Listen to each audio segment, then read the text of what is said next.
By now you clearly understand that on an ILS, your missed approach point is your decision height. Well now, let me make your life just a little more complicated. If you do an early missed approach on an ILS, you'll need to have another way to identify the missed approach point because you won't still be on the glide slope. Suppose, for instance, that during your approach you found you weren't having your best day and you got far enough off course on final that the CDI pegged on one side. At that point, you wouldn't know exactly how far off course you were or if you were going to clear all the obstructions around you. That's the time to give up on the approach and start climbing. While you're climbing, you need to get established back on the localizer so you have some kind of course guidance.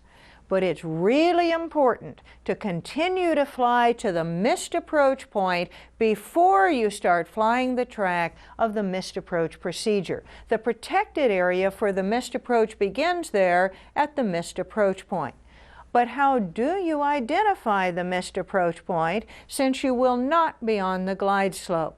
Well, the answer is you cannot unless you start the time at the localizer-only final approach fix or have the GPS set to that fix. That's why it's so important to always have more than one way to determine your missed approach point. Now, another way of confirming that you're at the missed approach point is to use the middle marker. That's because most middle markers are located near the missed approach point.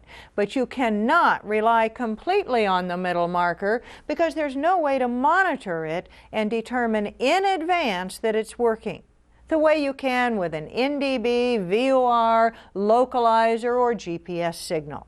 So now you know one more reason why it's so important to have the habit of putting every resource in the cockpit to work.